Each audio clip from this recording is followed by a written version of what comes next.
आज central bar association भोला गोकर्णनाथ में आज एक मीटिंग कॉन्वीन की गई है। किन बिंदुओं पे चर्चा हुई है और उसका कंक्लूजन क्या निकला है? हम राजेश गिरी एडवोकेट नोटरी ने एक प्रार्थना पत्र अपने संगठन को दिया था सेंट्रल बार एसोसिएशन गोला में कि गोला के विधायक जिन्होंने दिनांक 10/6/2026 को शाम 7 बजे के लगभग हमारे साथ अभद्रता की। हम वहां पर घर के बाहर खड़े हुए थे। उन्होंने आकर के हमसे सीधे सीधे ये कहा कि तुम बिरादरी का बहुत जो है नुकसान करते हो, उसकी प्रतिष्ठा गिराते हो और तुमको हम ठीक कर देंगे। तो हमने कहा हमें क्या तुम ठीक कर दोगे, हमने ऐसा क्या कर दिया, क्या हो गया, क्या हो गया? तो कहते तुम्हें कुछ पता ही नहीं। हमने कहा हमें कुछ नहीं पता है। अच्छा, उस चीज को हमने किया भी नहीं था। वो तो हमारे दो भाई थे वहाँ।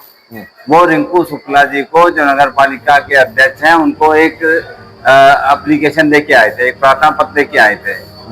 वो शंकर जी मंदिर जो कॉरिडोर बन रहा है, उसमें हमारा एक राम दरबार के लिए एक मंदिर भी बन रहा था, उसको इन लोगों ने तोड़वा दिया।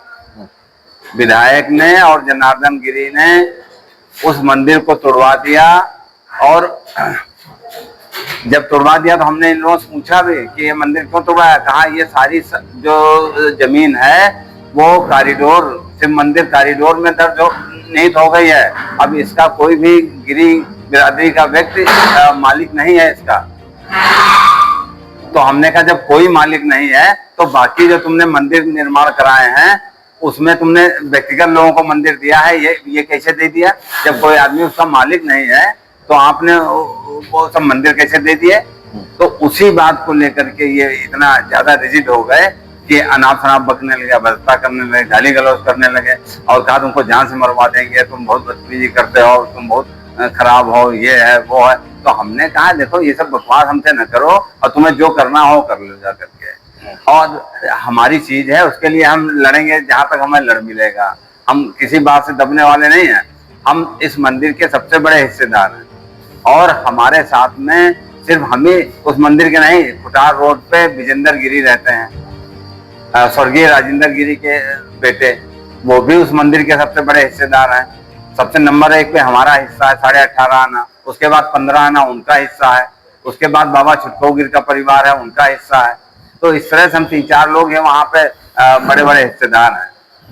हम लोगों ने कभी वहाँ पुजाने उजाने का काम नहीं किया। अब ये पुजाने उजाने काम वहाँ ऐसे अनसन लोग जो है, जो हिस्सेदार भी नहीं है या है भी तो बहुत छोटे हिस्सेदार हैं।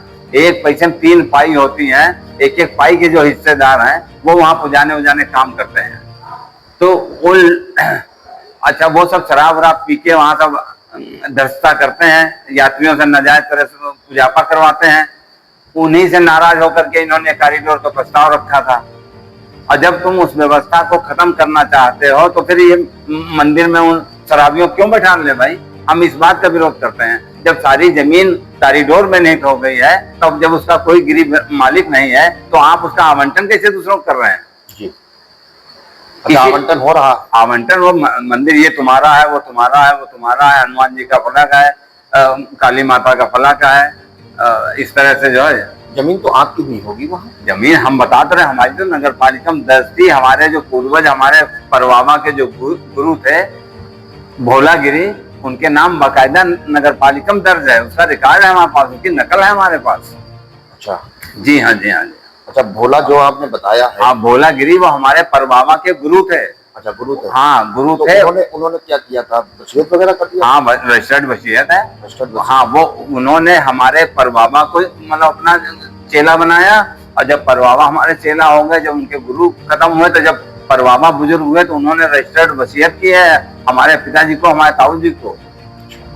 जी, वो हमारे पास ओरिजिनल वसीयत रखी है। तो आपके हिस्से में जो आ रहा है जी, उसमें मंदिर बना हुआ था? हाँ, उससे पूरा निर्माण हो चुका था, मंदिर का पूरा निर्माण हो चुका था। निर्माण कौन से भगवान का? राम दरबार, राम दरबार। ये बना हुआ? ये बना हुआ था जहाँ पानी की टंकी बनी है वर्तमान में, हाँ। जो पार्वती जी का मंदिर था उसके ठीक सामने दक्षिण की तरफ हाँ, पूरा खाली जगह पड़ी है। अब तो खाली पड़ी है ना, वो तो पूरा तुड़वा दिया, वो तो पूरा गुम्बद उम्बद सब तैयार हो गया था और उसकी आधारशिला अरविंद गिरी ने ही रखी थी। अच्छा, ये भी हम आपको बता दें। और वो उसी कब रखी थी? वो आधारशिला रखी थी जब राम जन्मभूमि में जिस दिन न्यू पूजन हुआ था, वही सेम समय था। उसी समय पर गोला में अरविंद गिरी ने जो है न्यू पूजन करवाया था उस मंदिर का निर्माण का। अच्छा जी हाँ। मतलब भूमि पूजन हुआ था। हाँ, भूमि पूजन हुआ था। नहीं, उसके बाद उसमें काम शुरू हुआ, पूरा मंदिर बन गया, सारे गुम्बद बन गए, 3 गुम्बद उसमें आए थे, तीनों गुम्बद बन गए थे। अच्छा, तब पूरा स्ट्रक्चर तैयार हो गया था। अच्छा, कॉरिडोर में डिमोलिशन हो गया। हाँ हाँ, कॉरिडोर में उसको तोड़ दिया गया। अच्छा, वो तोड़ दिया अमन गिरी और इनके जनार्दन गिरी के कहने से ही तोड़ दिया गया। अच्छा, तो अब समस्या क्या, आपको कहीं मंदिर जो आपका छूटा? नहीं नहीं, हम अब मंदिर नहीं मांग रहे। हाँ। अब हम ये कह रहे हैं कि जो मंदिर छोटे छोटे इन्होंने बनाए हैं, हाँ। वो ये किसी को न दें। हाँ। क्योंकि अराजकता तो उसी से फैलती है। जी, जो गंदगी हटाने का काम आप कर रहे थे उसको तो आपने हटाया नहीं, और आप और दिक्कत पैदा कर रहे हैं। और कोई आदमी मालिक भी नहीं है, किसी के पास कोई बैनामा नहीं है, कोई उस जगह की लिखा पढ़ी नहीं है। जब अगर इस तरह कोई रिकॉर्ड ही नहीं है तो फिर आप कैसे बंटवारा कैसे कर रहे हैं, आप किसी बेच क्यों रहे हैं? हमारा 18.5 आना हिस्सा है, हम भी तो उस बंटवारे में बैठेंगे, हम भी तो बताएंगे किसको देना किसको नहीं देना है। आप हमको सुन ही नहीं रहे हैं। अच्छा, तो अब आप जो मंदिर आपका बन रहा था, हाँ। वो जगह नहीं चाहते हैं आप? नहीं, हाँ, आप जगह क्योंकि सब कॉरिडोर में निहित कर दी गई है। हाँ। तो हम उस पर सहमत हैं। लेकिन किसी को ना आप दूसरे को भी आप नहीं दे सकते जब कोई मालिक ही नहीं रहा उसका। जब तो भगवान शंकर जी के मंदिर ही मालिक है, वही हम तो कहते हैं उसका जो चढ़ावा है उस मंदिर में ही दिया जाए और अन्य व्यक्तिगत किसी को न दिया जाए। हम तो यही चाहते हैं बस। अच्छा, इसी को लेकर के अभद्रता हो? हाँ, इसी को लेकर के अमन गिरी ने अभद्रता की। अच्छा, उसी से संबंधित एक प्रार्थना पत्र रिंकू शुक्ला को हमारे छोटे 2 भाई थे, उन्होंने दिया था। और उन्होंने जो है उसको कहा कि हम योगी जी के पास भेज देंगे और डीएम साहब को कह देंगे और यहाँ का नाम एसपी को भेज देंगे। ये इस तरह से उससे भी अच्छा, हमें ये पता नहीं था विधायक रिंकू शुक्ला से इतना चिढ़ता है। अच्छा, हम नगर पालिका गए भी नहीं थे, वो दोनों भाई ही गए थे, लेकिन उन्होंने हमारा नाम डाल दिया था। तो हम उस बात पे चलो सहमत है, भाई हैं, हमारा भी वहाँ शेयर है। अगर उसने एप्लीकेशन दी तो हम कोई असहमत थोड़ी है ना, उसमें कोई ऐसी गलत बातें लिखी गई थी। वो तो पेपर अमर उजाला में भी पब्लिश हुआ है। हमने विधायक के खिलाफ ऐसा कुछ नहीं उसमें कहा था, या भाइयों ने आज फिर आगे क्या हुआ? हाँ, फिर हमारे सेंट्रल बार एसोसिएशन आज मीटिंग हुई, जो हमने प्रार्थना पत्र दिया था, तो हमने उसमें मांग की थी कि विधायक के खिलाफ निंदा प्रस्ताव यहाँ पारित किया जाए। उस निंदा प्रस्ताव की कॉपी जिला अध्यक्ष लखीमपुर बार एसोसिएशन को भेजा जाए और हमारी जिले की जितनी तहसीलें हैं उन सबके अध्यक्षों को भेजा जाए, तहसील के सारे अध्यक्षों को भेजा जाए जिला की, और माननीय मुख्यमंत्री जी को एक निंदा प्रस्ताव की कॉपी भेजी जाए। और जिला अध्यक्ष जो भाजपा हैं उनको भी इसके निंदा प्रस्ताव की एक कॉपी भेजी जाए। क्या इसमें डिस्क्रिप्शन तो किया गया? हाँ, तो हमारे अध्यक्ष मंत्री ने मतलब पूरे सदन ने पूरे ध्वनिमत से ये प्रस्ताव पारित किया कि ये निंदा प्रस्ताव विधायक के लिए पारित किया जाए और इसकी सारी कॉपियां जहां जहां मांग की गई है वहां वहां भेजी जाए। प्रस्ताव पास हो चुका है? प्रस्ताव पास हो चुका है। अच्छा, अब आप क्या चाहते हैं, आगे क्या चाहते हैं निंदा प्रस्ताव के बाद? निंदा प्रस्ताव के बाद जैसे जब हम आप कह रहे हैं हम उस मंदिर के सबसे बड़े हिस्सेदार हैं, तो हम अपना हिस्सा छोड़ घर थोड़ी बैठ जाएंगे। हम तो वहां निश्चित रूप से जाएंगे, हिस्सा तो हम ऐसे आसानी से नहीं छोड़ सकते। अच्छा, पूर्वजों की वो चीज है, कोई आज की तो है नहीं। हमारे पास तो 200 बरस तक के रिकॉर्ड रखे हैं हमारे पास हर चीज के संबंधित। नहीं तो ये बात आप विधायक जी से बैठ के बात कर सकते थे, बिरादरी में बात कर सकते थे, बड़े बुजुर्गों की मौजूदगी कई में। बार बात हुई है, लेकिन वो अपनी ही मनमानी चला रहे, क्योंकि विधायक हैं। अब विधायक थोड़ा ऐसा पद है कि हम आपसे बताना, वो तो आप सभी लोग जान रहे हो कि विधायक। अच्छा, इससे पहले विश्वनाथ सिंह जी का वीडियो आया था, वो क्या था? वो इसी तरह का विवाद था जैसे हम आपसे विवादित बात कर रहे हैं। और एक नहीं, ये तो दरोगागिरी बहुत दिन से विधायक कर रहे हैं। एक लड़का और था जिसको इन्होंने रेलवे फाटक के पास मारा था। तो ये विधायक का काम होता है दरोगागिरी करना? अरे भाई, कोई गलती करे उसकी शिकायत आप पुलिस से कर दो। उसके खिलाफ पुलिस से कार्रवाई करा दो। मेरा कहने का मतलब है कि ये विकल्प ना चूज करके कोई दूसरा विकल्प चूज कर लेते, बैठ के बिरादरी में और मौजूद लोगों की मौजूदगी में। बिल्कुल बिल्कुल, गलती अगर वो कॉन्फ्रेंस कर लेते, ऐसा यदि आपके साथ में घटना हुई, अभद्रता हुई, जी जी, तो जी उनको माफी मांगनी चाहिए थी और बैठ के ये सब निंदा प्रस्ताव इस तरीके से। बिल्कुल बिल्कुल, उनको भाई इनके पिताजी की उम्र क्या है, हमारी उम्र 66 वर्ष हो गई है, वो हमारे साथ पढ़ते थे हैं? अब इनकी उम्र तो अभी 30 साल भी नहीं पूरी है। इनको ऐसा सोचना चाहिए क्या? अपने से इतने बड़े साथ इस तरह दुर्व्यवहार किया जाना चाहिए क्या? उसके बाद कोई बिरादरी के लोगों ने आपसे वार्ता की है किसी तरीके की? नहीं, अभी हम बिरादरी के बीच में से गए नहीं हैं। गोसाई समाज के जो हमारे 2-4-6 लोग थे उनसे हमने कहा, तो हर आदमी ने उस चीज की निंदा की, कहा ये तो बहुत गलत उन्होंने करके किया है, ऐसा उनको कभी नहीं करना चाहिए था जैसा उन्होंने किया है। सेंट्रल बार एसोसिएशन गोरखपुर जनपद लखीमपुर में आज बोर्ड की मीटिंग कॉन्वेन की गई थी। किन बिंदुओं पे महामंत्री की चर्चा हुई, कुछ बताएं। बोर्ड की बैठक 2 बिंदुओं पर थी। एक बिंदु वरिष्ठ पूर्व अध्यक्ष राजेश गिरी नोटरी के प्रार्थना पत्र था, जो प्रार्थना पत्र 11/6/2026 और 12/6/2026 के 2 प्रार्थना पत्र हैं। एक प्रार्थना पत्र था कि उनके साथ 10 तारीख को शाम लगभग 7 बजे जो उन्होंने अपने प्रार्थना पत्र लिखा है, क्षेत्रीय विधायक के द्वारा अभद्र व्यवहार करने की आरोप इस प्रार्थना पत्र में दिए गए। इस प्रार्थना पत्र में हमारे अध्यक्ष ने मुझे मार्क किया कि सदन में इसे रखें, जिसे मैंने रखा।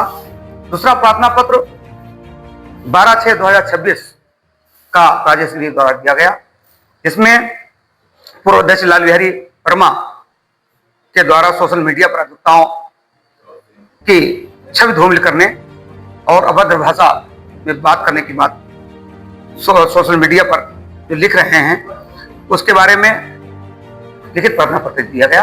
उस पर भी हमारे अध्यक्ष ने मीटिंग में रखने का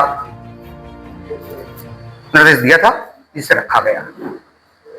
इन दोनों प्रकरणों पर सदन ने एक स्वर से प्रस्ताव पारित किया।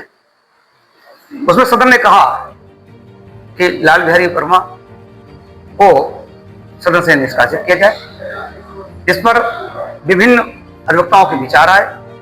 एक स्वर से हाथ उठाकर उन्होंने कहा, जिस पर अध्यक्ष जी का अंतिम जो अपना ओपिनियन था, उन्होंने 1 वर्ष के लिए लाल बिहारी वर्मा जी को सेंट्रल बार एसोसिएशन से निष्कासित किया है तथा राजेश गिरी के प्रार्थना पत्र पर निंदा प्रस्ताव पारित किया गया है।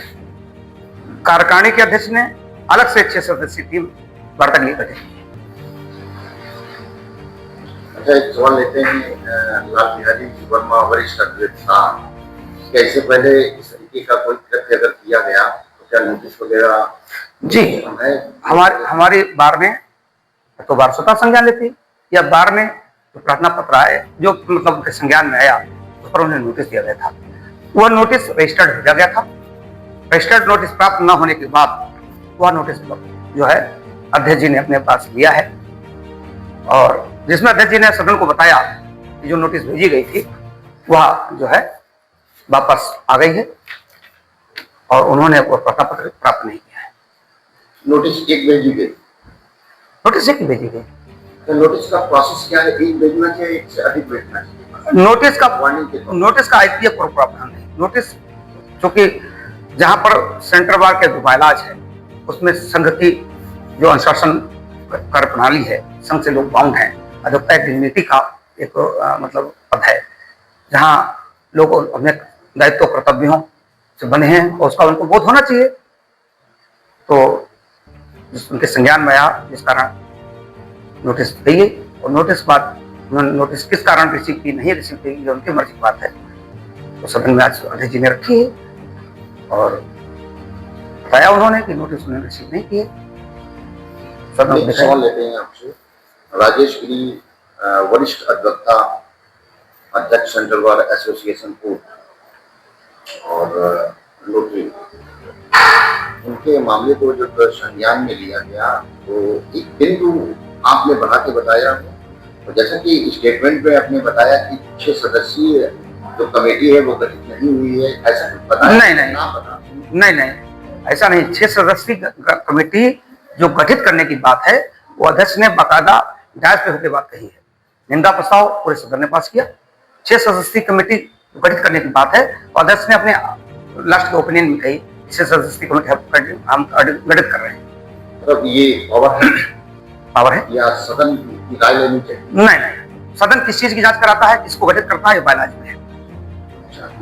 अनुशासन समिति गठित करता है, बहुत चीजें समितियां होती है, ये सदन के कार्यकारिणी के ऊपर है।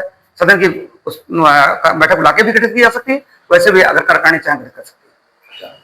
6 सदस्यीय जो कमेटी है उसमें कौन कौन लोग? अभी नाम नहीं, उन्हें विशिष्ट लोग हैं, जैसा उन्हें अध्यक्ष जी ने बताया है। और शेष बातें अध्यक्ष जी बताएंगे कौन रखा है। ये जो कृत्य हुआ है, जैसा कि राजेश गिरी जी ने बताया है कि साथ में क्षेत्रीय विधायक, तो मैं चाहता हूँ एक बार अपने मुख से आप बताएं कि ये अच्छा किया या बुरा? नहीं, वो तो राजेश जी बैठे हैं, वो तो पूरा घटनाक्रम वही बताएंगे क्या उनके साथ हुआ है। घटनाक्रम उन्होंने हाउस में वो चीज बताई है। ठीक है, जो पीड़ित व्यक्ति हैं साथ में मौजूद है, कैमरा आप इधर कीजिए, खुद पड़ोस में बैठे हैं, तो उससे बेहतर कौन बताएगा। उनका प्रार्थना पत्र आया, हमारा जो बाहर के महामंत्री के रूप में कार्य है वो सदन में अपने पीड़ित पक्ष की बात रखना अब और उनका निस्तारण कराना करें। हाउस ने उस बात तय किया है, हाउस सबसे सर्वोपरि है। हाउस ने बात तय किया है, उस प्रत्येक व्यक्ति उससे बाउंड है।